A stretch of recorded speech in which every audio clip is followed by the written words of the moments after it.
Hi everybody, welcome to the Stairways group of Alcoholics Anonymous. My name is Marilyn and I'm an alcoholic. Hi Marilyn. Hi. Let's all open the meeting with a moment of silence followed by this serenity prayer. God, grant me the serenity to accept the things I cannot change, courage to change the things I can, and the wisdom to know the difference. The definition of Alcoholics Anonymous is a fellowship of men and women who share their experience, strength, and hope with each other, that they may solve their common problem and help others to recover from alcoholism. The only requirement for membership is a desire to stop drinking. There are no dues or fees for AA membership. We are self-supporting through our own contributions.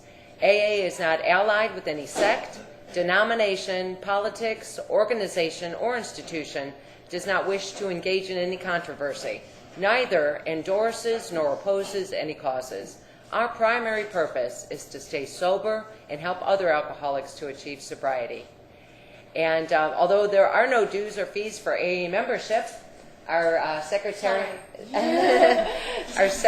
has an Yeah, we're request. going to pass the baskets in accordance to the 7th edition because we have to pay for rent, and there are no dues or fees. We pay for rent, coffee, medallions, and stuff like that. Thank you.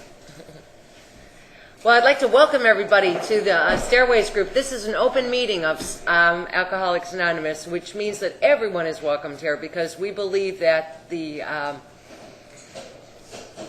ability to connect with God should be open to all men. And today, every day at the Stairways group, we teach from the Big Book. We believe, that all the answers to all of our problems are found. Are found in this book. That this is a direction. This is a history book. It's not a theory book.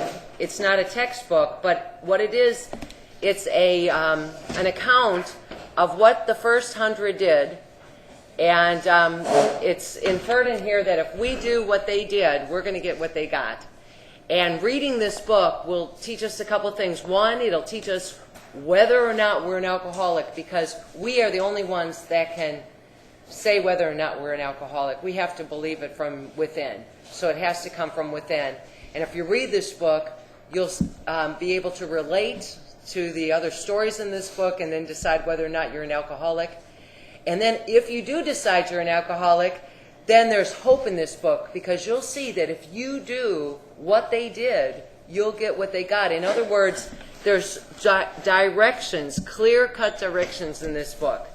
And it's all equations. In other words, when we were drinking, we put the same equations, the same numbers in our life, and we always came up with the same ending equations. Say, 3 plus 5 always equaled 8. And no matter how we did it, and we kept thinking, well, maybe this time 3 plus 5 will equal 7. But no, 3 plus 5 equals 8.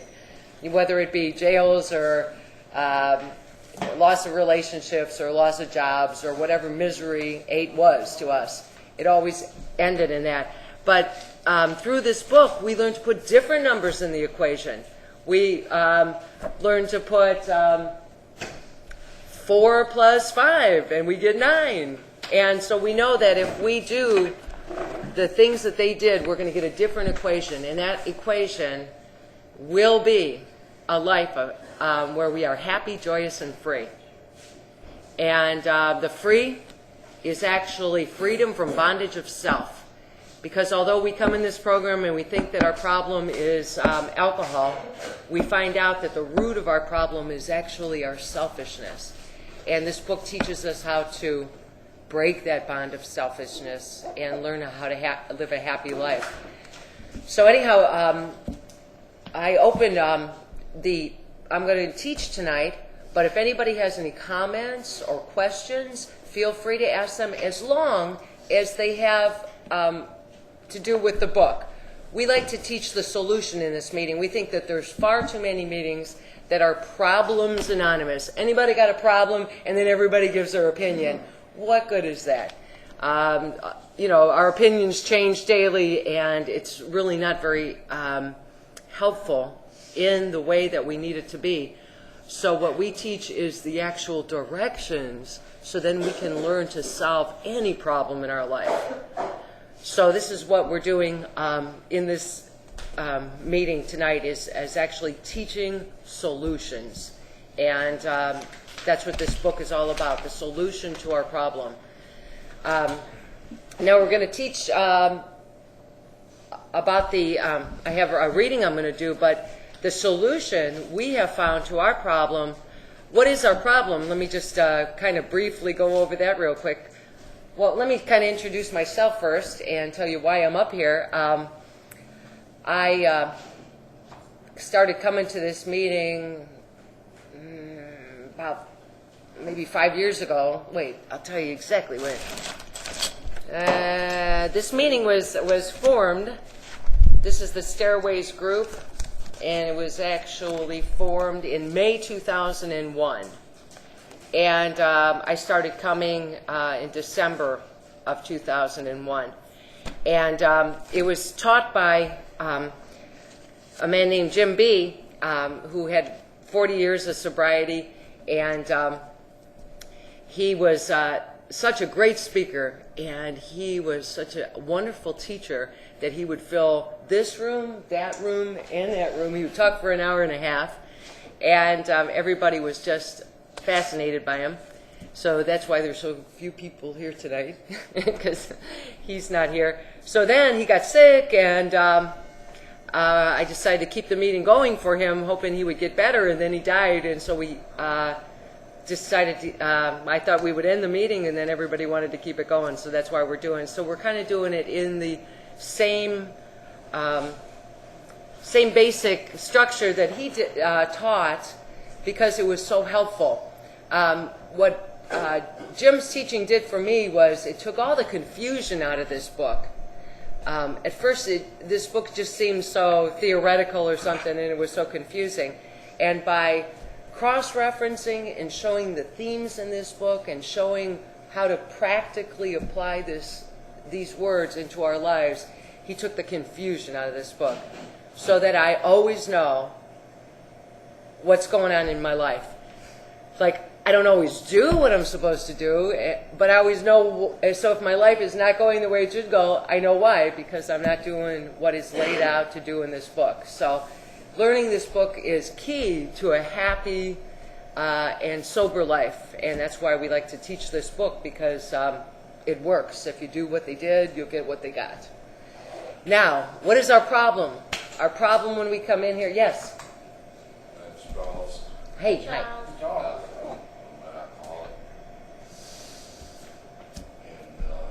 My problem is I'm still suffering. Okay, I'm a suffering alcoholic, unfortunately. And we're supposed to reach out to the suffering alcoholic, aren't we? Mm-hmm.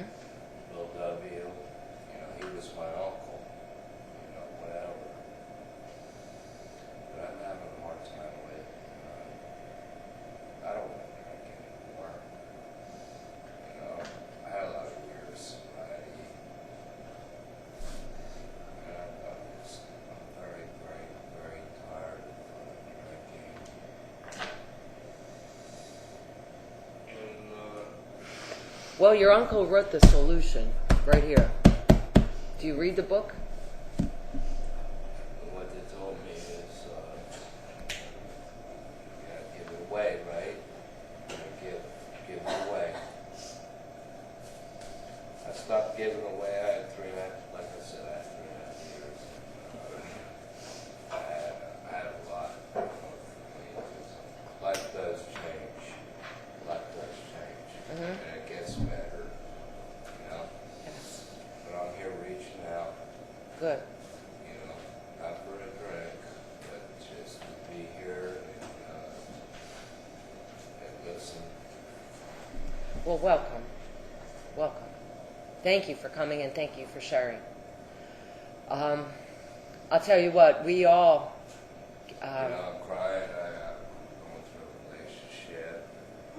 Your uncle said that the root of our problems are relationships. And this book teaches us how to connect with people again. And it also teaches us how to connect with God. And so we think that drinking is all our problems, but it's much deeper seated. And we have to get to the deeper seed. We can't stop the drinking until we get to the deeper seed. And that's what these steps are all about. None of us want to drink. That's why we come here. The only requirement for membership is the desire to stop drinking. So you have that desire. Okay, so you're in the right place. Okay, so we come in here, and our problem is, although we have the desire to stop drinking, we can't stop drinking. Drink says drink, and we say, like Jim B used to say, yes, sir. We just do it because we're addicts. Okay, we can't stop. God can. I can't. God can. I think I'll let him is kind of the underlying theme of the steps. You know, and so many people, one of the things that we do in the Stairways group is we like to smash myths that you hear all the time in these meetings. And one of the myths is people go, just don't drink and go to meetings. Don't drink and go to meetings. And Jim B used to go, balderdash. Because you can't just don't drink and go to meetings. Because if you could, you wouldn't be here, okay? So we have to, what it should be, the little catchphrase or whatever, shouldn't be, don't drink and go to meetings. It should be, find God, find the power. We're powerless. So step 1 says that we are powerless. We admitted that we are powerless over alcohol, okay? And that our lives are unmanageable. So if we're powerless, what are we going to do? Okay? But then we see in step 2 that a power greater than ourselves could restore us to sanity.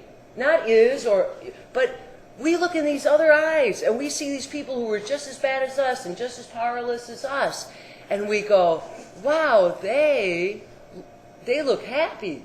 They look peaceful. They look sober. And if they could be, if they're like that, maybe I could be like that too. And we see that a power did that. So then in step 3, we make a decision. Hey, I want that power. We want that power too. I want to make a decision to turn my will and life over to the care of God so I can get that power. However, we are blocked from God.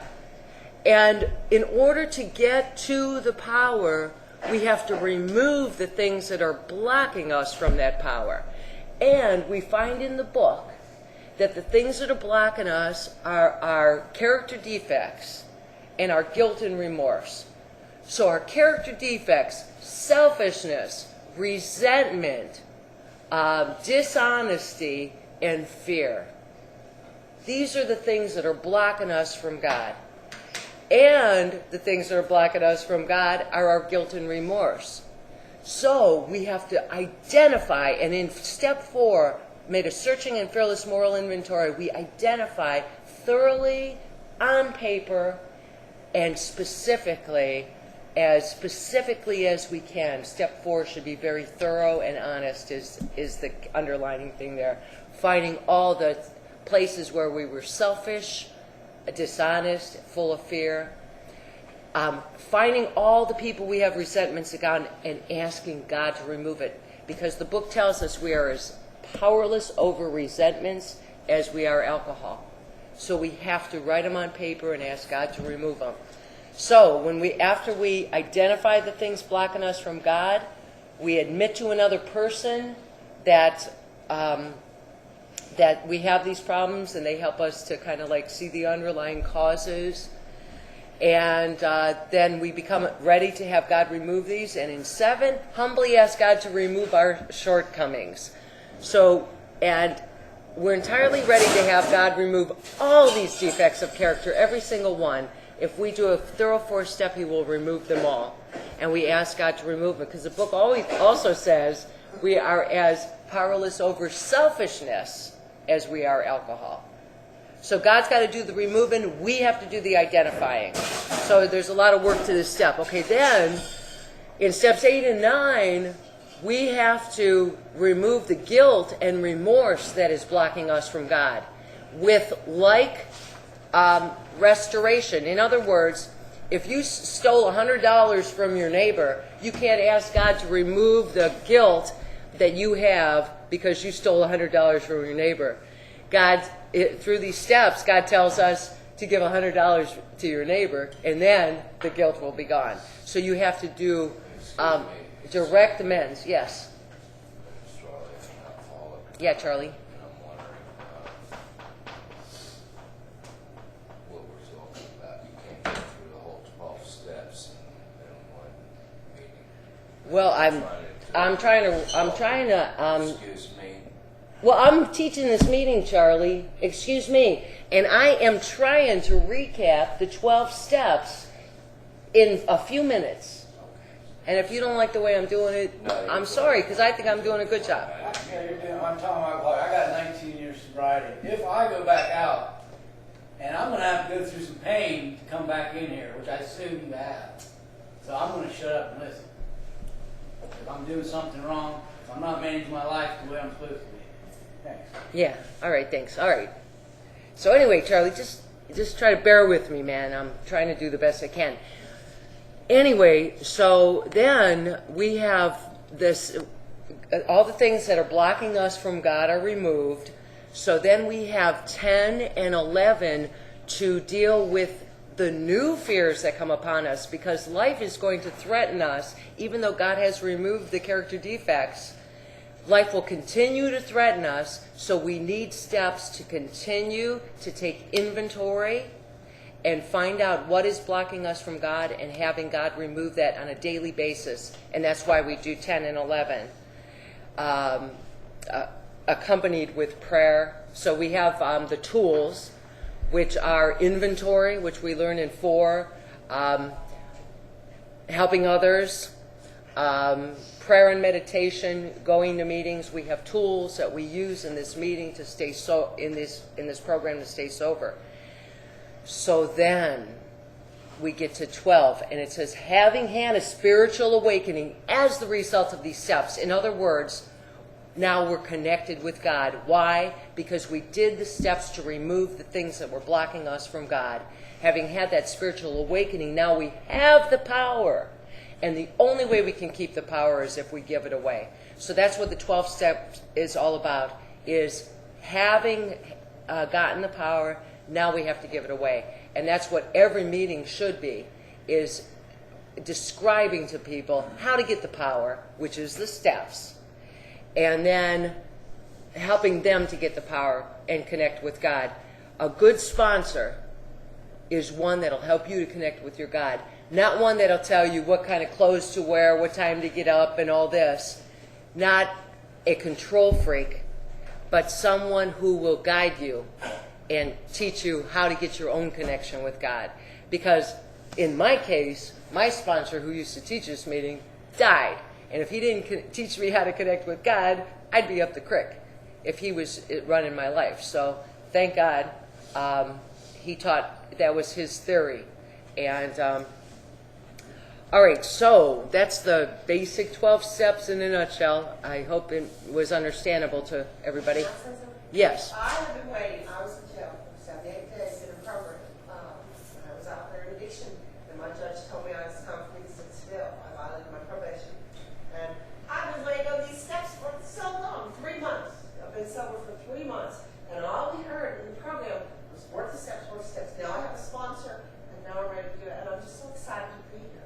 Good. And you just can't imagine how the girls, how they want this so bad in there. And how they hear it, that there's nobody in it that's actually doing it for them. There's nobody that teaches them the steps in it. They just have an A meeting, some speakers are coming. But I'm really happy to be here. Good. Well, I'm so glad. And your sponsor's going to help you with the steps, right? Yeah. And It's going to be the steps with me. I'm going to start next week. good for you. Right away, start the new year. Amen. Amen. To solve all our problems, like Bill W. said. Okay, wonderful. So the reading tonight is starting on page 46. I think I'm going to overlap a little bit of what Bill did last week, but I don't think he'll be mad.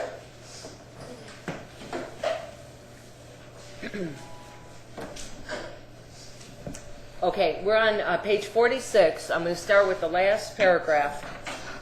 Okay, much to our relief, 46, last paragraph. Everybody got a book? You want to borrow a book? There's one right here. Here you go. Okay. Much to our relief, we discovered we did not need to consider another conception of God. Our own conception, however inadequate, was sufficient to make the approach and effect contact with him.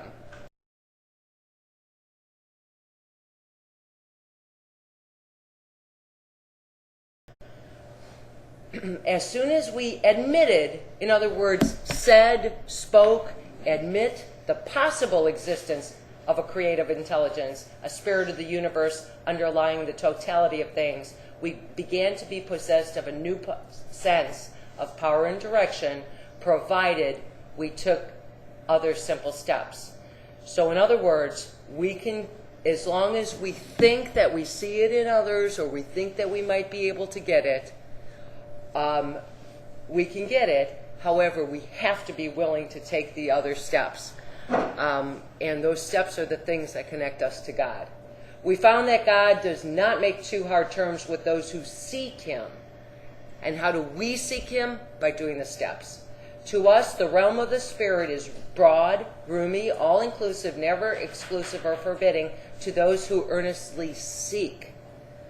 Look how many times it says seek. It is open, we believe, to all men. And that's why, by the way, that's why the Stairways group is an open meeting. We believe that this should be open to all men.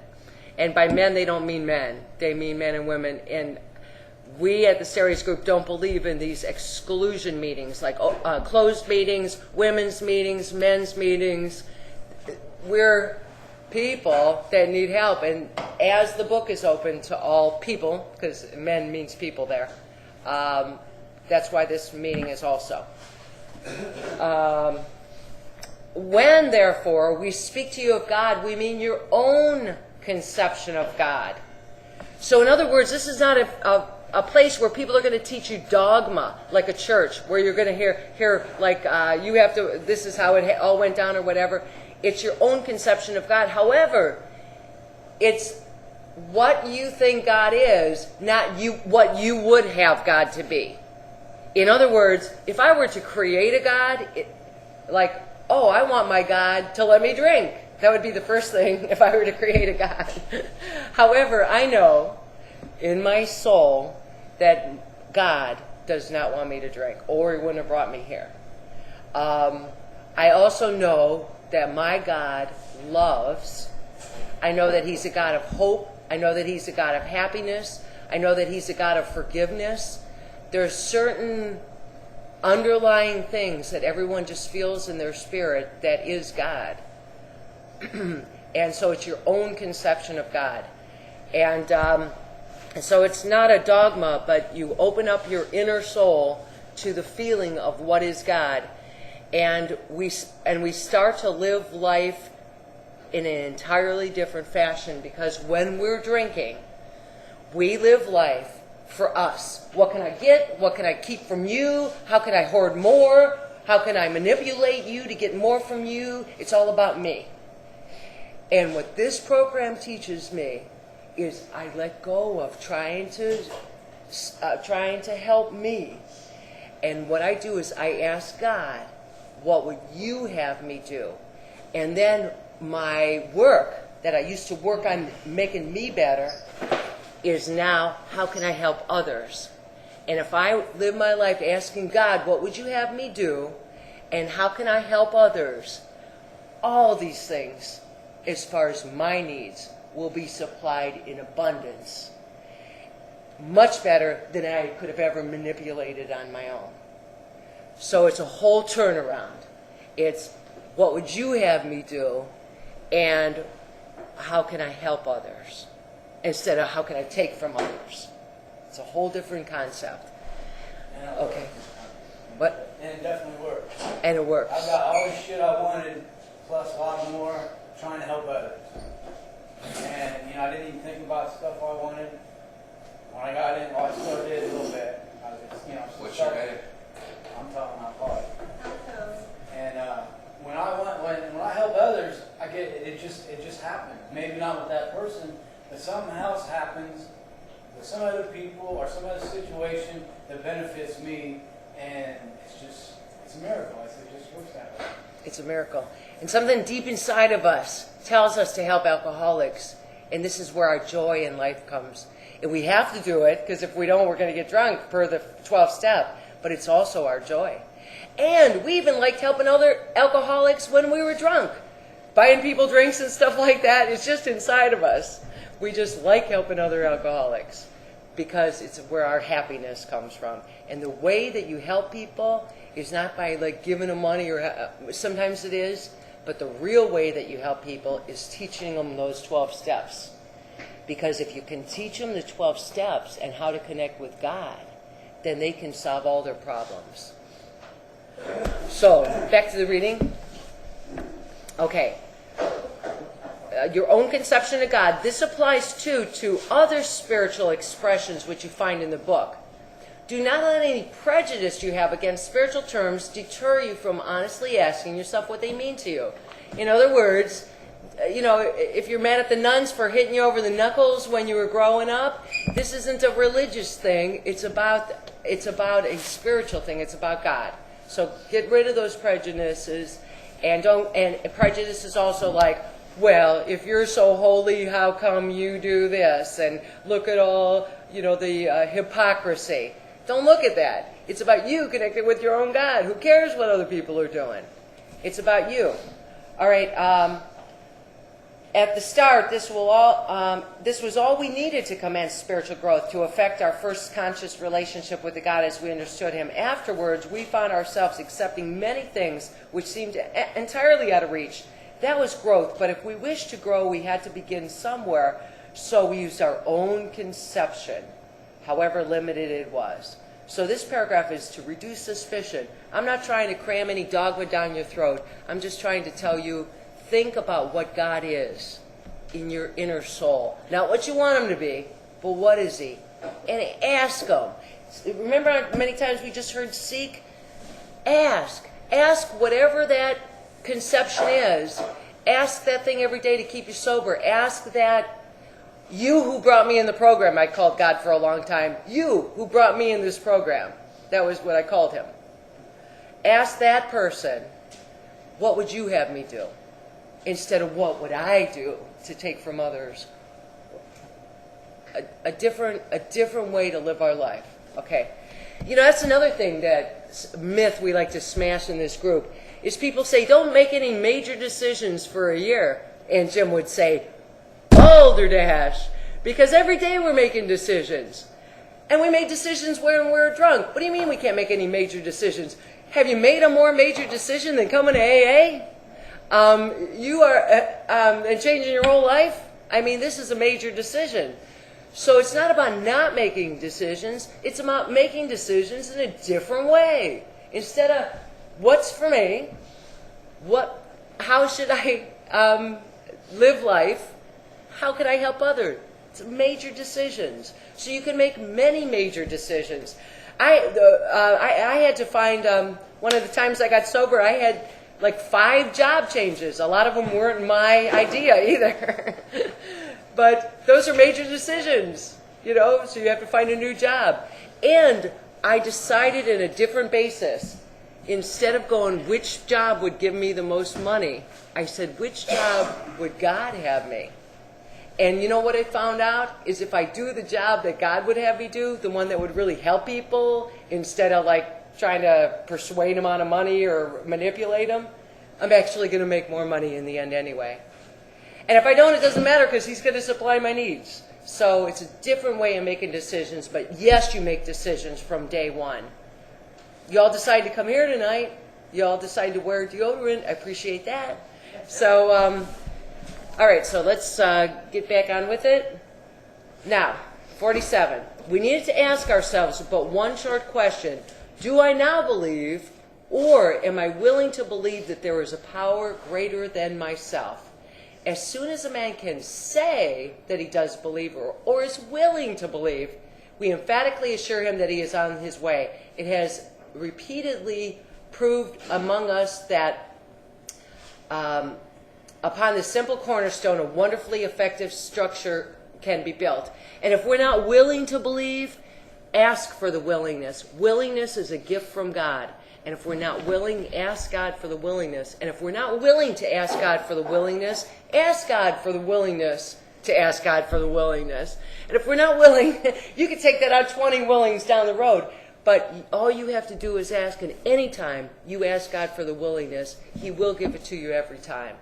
It might take a lot of asking, but it will be given to you. The willingness, you need a lot of willingness to do the work of this program. No one likes to look at the ugly things that step 4 is gonna. It takes a lot of willingness. So if you don't have it, ask God. Let's turn to page 76 real quick and look at another thing where it says asking.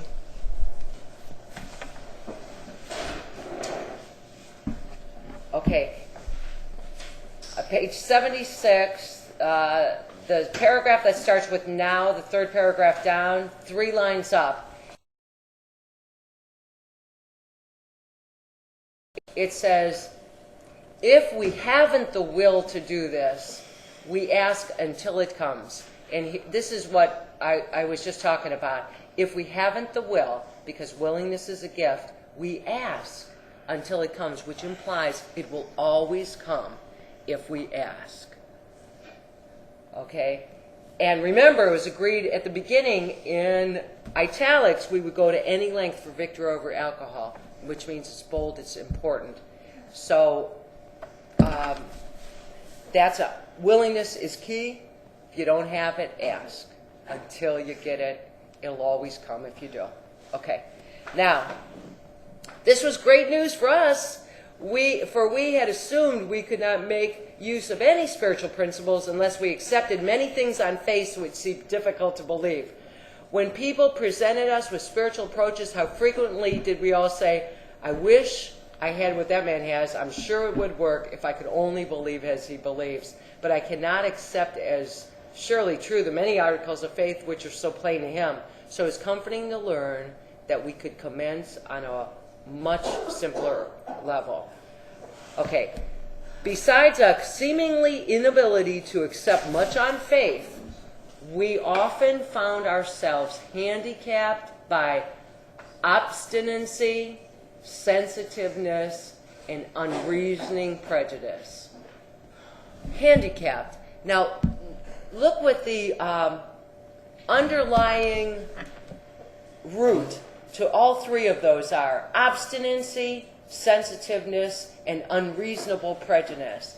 Obstinacy, like we're better than others. Sensitive, like you hurt my feelings. Unreasonable prejudice, like, oh, you must be wrong. Do you see that the selfishness is the root of all those problems, that we are thinking that we're better than, or we're hurt by, or that we're greater than others? It's our selfishness that is blocking us from God. And notice it says handicapped. And through this program, you can get freedom from the bondage of self, because you are bound by your selfishness. Bound by it. Bound by it. You can connect with God, give to others, and be free from the bondage of self. Okay, that's a promise.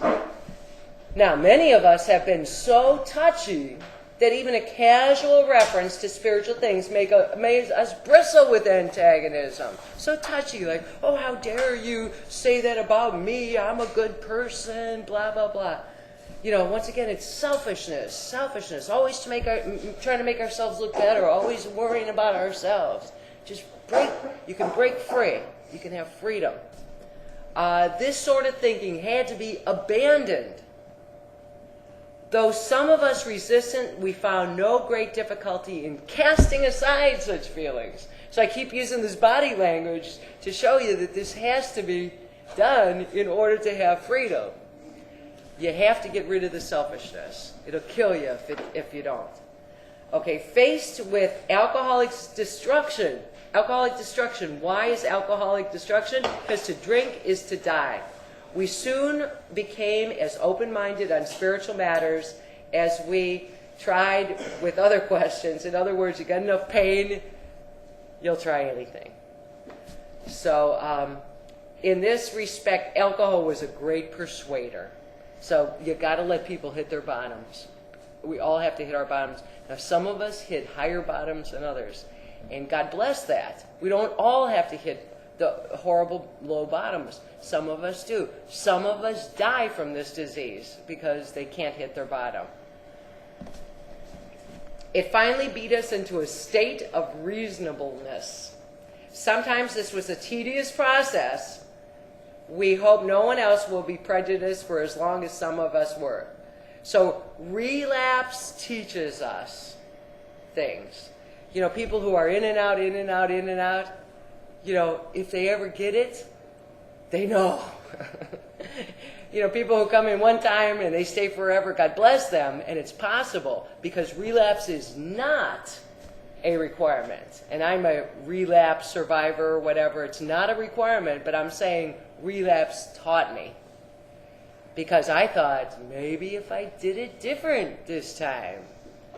And no, it didn't. You know, it took a long time to come back, but most of us have to be very badly mangled. Let's turn to page 43 to see a little more about this. 43, it starts with Fred's story, first full paragraph. It says, Fred's story speaks for itself. We hope it strikes home to thousands like him. We had felt only the first he had felt only the first nip of the ringer. Most alcoholics have to be pretty badly mangled before they commence to solve problems. You know what they mean by the nip of the ringer? They used to have washing machines where at the end there were like these rollers, and to get the water out of the laundry, you put it in these two rollers that went like this, and that was called a ringer, and you rolled it like this and it would squeeze all the water out. And so the nip of the ringer is like, you know, you just get your finger caught just in the rollers just as it started. But no, most of us got to go right through there. You get all squeezed out until we're completely deflated. So anyway, the reader may still ask why he should believe in a power greater than himself. We think there are good reasons. Let's look at some of them. The practical individual of today is a stickler for facts and results.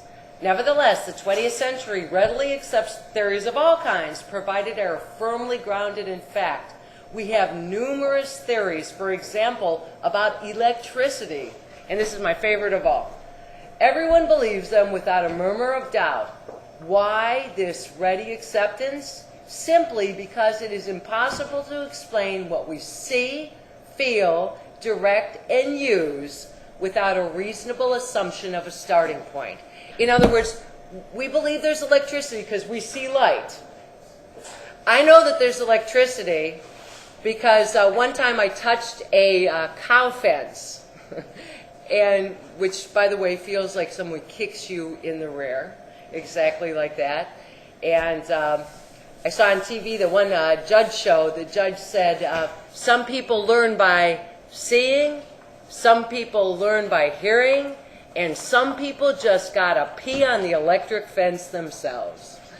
So most of us have to learn things the hard way. We have to learn that there's electricity by that kind of excitement. But anyway, so what we seal, direct, and use. In other words, we know there's electricity because we can use appliances. We know that, you know, you go to use the electric hair dryer, and if it's not plugged in, it doesn't work. If we plug it in, it works. So we use it. So we believe that there's electricity. Now, have you seen electricity? No. Okay, and I think this is such a marvelous example of what God is. He's like a power source. Remember, in the beginning I told you that lack of power is our problem. We have to connect with the power source. So let's use electricity as a very good example. Okay, so we come in here and we have no power. We're like the hairdryer. We have this little plug, and we're like a light. We have a lamp, but we have no power, so the light bulb doesn't go on. And we have a plug, so we look around the room, and we see all the people, and we see the light shining on in their eyes. We see the light.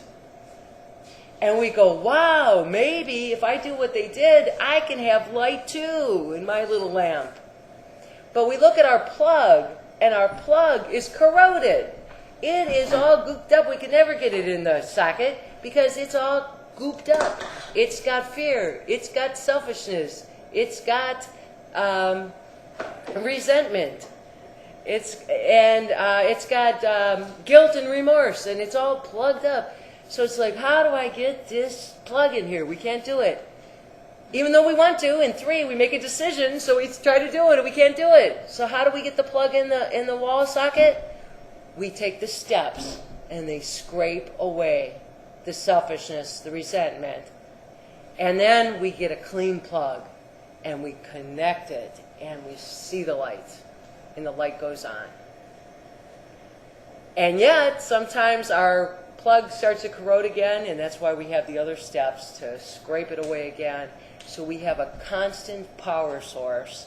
Never have a blackout. The hurricane can't even knock it away. There's nothing that can stop us from God's power except us, if we allow our plug to get corroded. So electricity is a wonderful example of God, because we don't see it, but we see the evidence through the light. We see the evidence of God through the light in everybody's eyes, through the happiness and the peace. I don't know about you, but I never had peace when I was drinking. I had excitement. I had excitement and I had fun, but I never had peace, inner peace. And that's something that amazed me when I saw that in you, because I knew I didn't have that. Okay. Everybody nowadays believes in scores of assumptions for which there is no good evidence, but no perfect visual proof. And does not science demonstrate that visual proof is the weakest proof?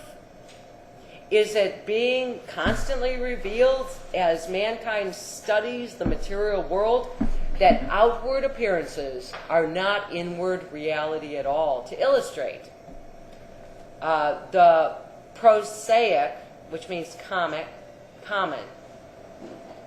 steel girder is a mass of electrons whirling around each other at incredible speed. These tiny bodies are governed by precise laws, and these laws hold truth throughout the material world. Science tells us so. We have no reason to doubt it. When, however, the perfectly logical assumption is suggested that underneath the material world and life, as we see it, there is an all-powerful guiding creative intelligence right there, our perverse streak comes out to the surface, and we so laboriously set out to convince ourselves it isn't so. We read wordy books and indulge in windy arguments, thinking we believe this universe needs no God to explain it. Were our contentions true, it would follow that life originated out of nothing, means nothing, and proceeds nowhere. So, instead of regarding ourselves as intelligent agents, spearheads of God's ever-advancing creation, we agnostics and atheists chose to believe that our human intelligence was the last word, the Alpha and the Omega, the beginning and end of all. Rather vain of us, wasn't it? We, who have traveled this dubious path, beg you to lay aside prejudice, even against organized religion. We have learned that whatever the human frailties of various faiths may be, those faiths have given purpose and direction to millions. People of faith have a logical idea of what life is all about. Actually, we used to have no reasonable conception whatever. We used to amuse ourselves by cynically dissecting spiritual beliefs and practices when we might have observed that many spiritually minded people of all races, colors, and creeds were demonstrating a degree of stability, happiness, and usefulness, which we should have sought ourselves. So we used to make fun of believers, but look at the results. If you look at any person of success, chances are that person is going to give credit to some extent to God. Look how many sports heroes put God first. Look how many different people, presidents, different people of achievement put God as their basis. So when we come in here, we have to look at it like, okay, maybe I don't believe, but if you believe and you're happy and I see peace in you, what's wrong with this picture? What's different between you and me? And so if I want what you have, maybe I have to do what you did. Now, you don't have to believe in my God, but the book tells us we do have to lay aside prejudice and believe in a power. And again, I'm sure that everyone can relate to the theories of forgiveness, love, peace, helping others as God-based principles. So pray to that being, whatever it is, because God will touch you within. And if you don't have the willingness, as we spoke before, to do that, ask for the willingness. Ask outside of yourself for the willingness. And all we need is a little spark. All we have to do is move 1 inch towards God, and God will run 5,000 miles to grab us. Just move 1 inch towards God. He wants a relationship with you. He formed you to have a relationship with you. And the way that we grow our relationship with God is by helping the other people that he wants to have the relationship with, which is others. Helping them. When we help them, we get closer to this source. I used to think that others were my problem.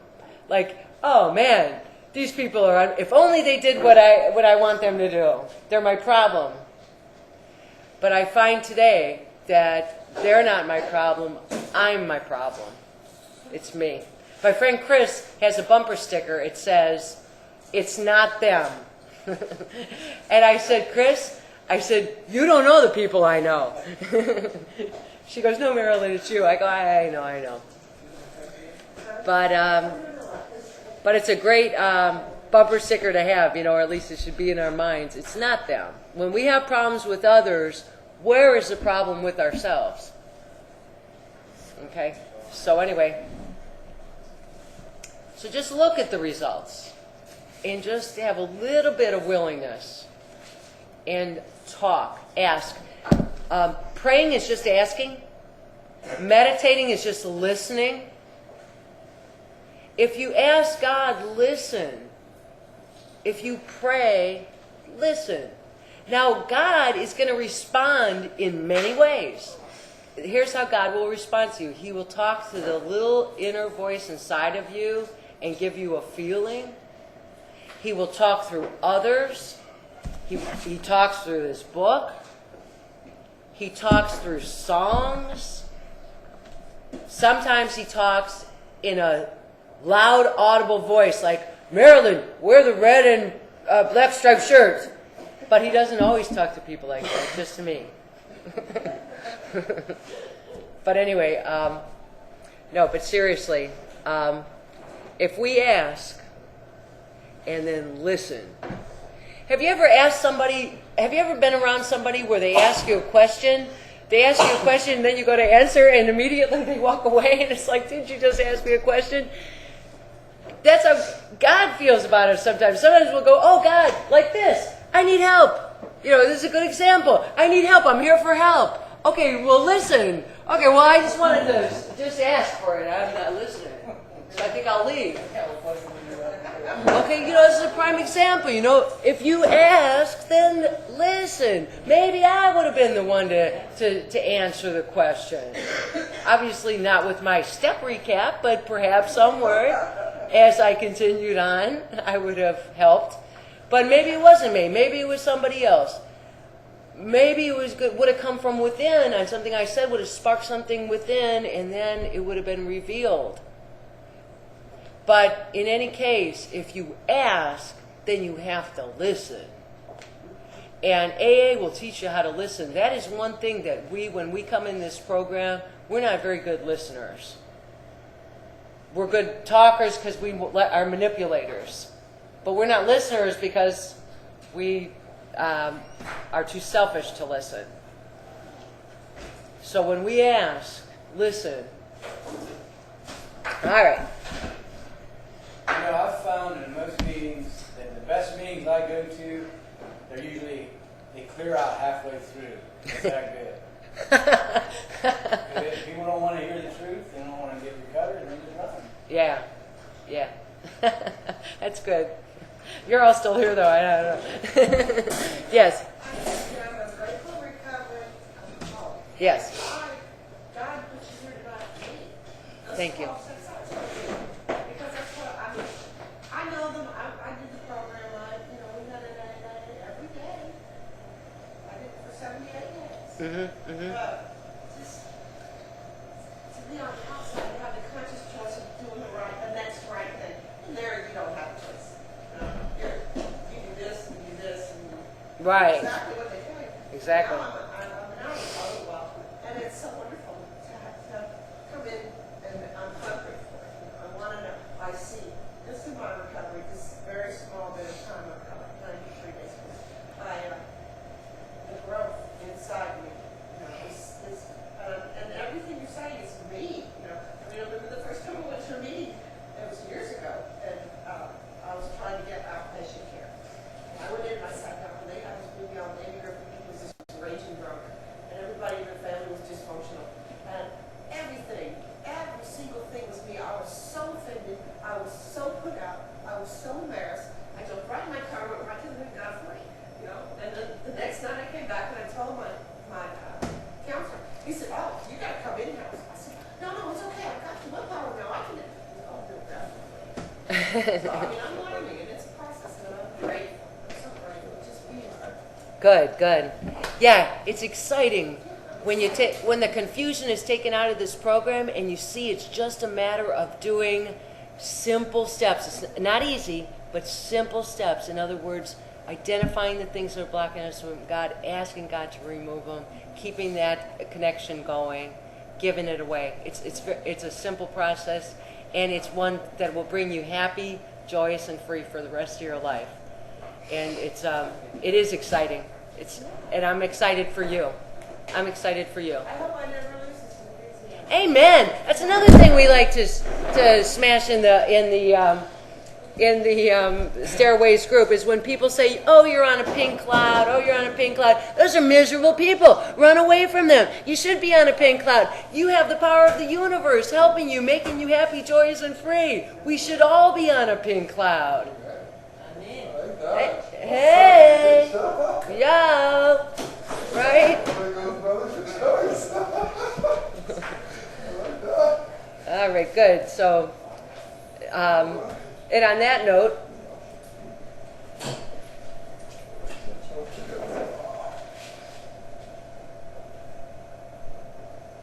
okay, let's just read one more paragraph and then we'll stop. All right, and then everybody tell Bill next week that we're at 50 because I'm not going to be here. Look at the results. Stability, happiness, and usefulness. What a beautiful promise that is. Instead, we look at the human defects of these people and sometimes use their shortcomings as a basis of wholesale condemnation. We're intolerant. Love and tolerance is the code of this program. We talked of intolerance while we were intolerant ourselves. We were saying how can that person be like that and say that they're godly? Isn't that intolerant ourselves? We talked of intolerance. We were intolerant. We missed the reality and the beauty of the forest because we were diverted by the ugliness of some of the trees. So in other words, they're two-faced, they're hypocrites. We never gave the spiritual side of life a fair hearing. So open your mind. Life is like or happiness is like a parachute. It only works if it's open, or your mind is like a parachute. It only works if it's open. And by the way, the parachute, when people say that these steps are suggestions, that's not true. If you want to stay sober, they're suggestions. They're directions. In other words, if you jump out of an airplane, it's suggested you pull the strap on the parachute. Well, that's a suggestion if you don't want to die and splat on the ground. So it's directions on how to live life and how to be free. It's the same thing with here. These steps are not suggestions, they're directions. Because if we don't do the steps, we won't connect with God. If we don't connect with God, we don't have the power to stay sober. If we drink again, we will die. So just like the man jumping out of the plane, we will die if we don't work these steps. So I'm glad you're happy about them. They're life and death. Okay, I really appreciate you all being here tonight. And let me tell you, 12-step work is where it's at. You were all brought here for a purpose, and you can help somebody. You can help somebody that nobody else can help. So you're learning all this stuff so that you can help the person that God's going to bring into your life. And that's like that with each and every one of you. You were all brought here to help people in particular that nobody else can help. And so then the person who comes in and never gets drunk again, they can help people that people who are constant slippers can't help, and vice versa. Because whatever your story is, it is, and you are unique, and God loves you very much. And I really thank you for letting me do 12-step tonight and sharing with you my steps, or the book. And that's it. Okay, thank you. Thank you all. All right, who would like to do, want to do the tips? Yeah, she does. Come on up. Let's do the chips. Hi, I'm Jeanette. I'm an alcoholic. Hi, Jeanette. In South Florida, we have a chip system because they say when we drink alcohol, we're gambling with our lives. And a white chip is the chip of surrender. Does anybody want to pick up a white chip? And then after that, there is red for 90 days, blue for 6 months. And when you're a little bit more responsible, you can get some of your car back, a little piece of metal for 9 months. Anybody? Then I think today, give your higher power a hand. We celebrate.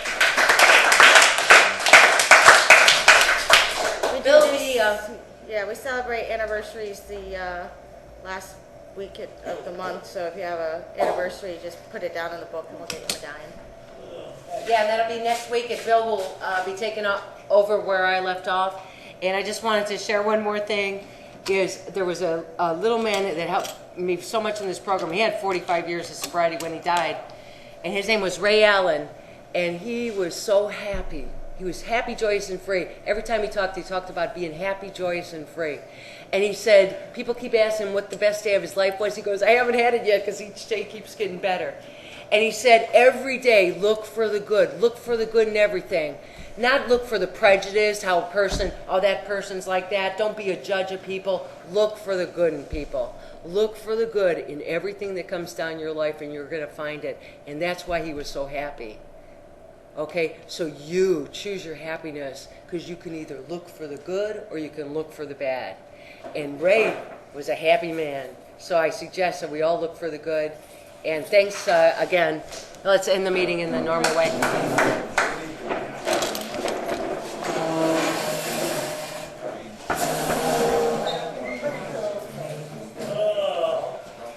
By the way, the Stories group is always looking for new members, and we would love it if you would become a member of this group. We need the help. We believe that this message needs to be told to all alcoholics. So, okay, let this circle represent the unity of our spirit, that we love and tolerance is the code of our program, that we love one another, and that we love one another back to health, and that's the only way we stay sober, is by helping others.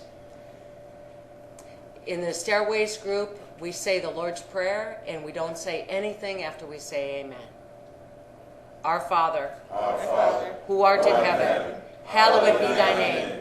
Thy kingdom come, thy will be done, on earth as it is in heaven. Give us this day our daily bread, and forgive us our trespasses, as we forgive those who trespass against us. And lead us not into temptation, but deliver us from evil. For thine is the kingdom, and the power, and the glory, forever and ever. Amen.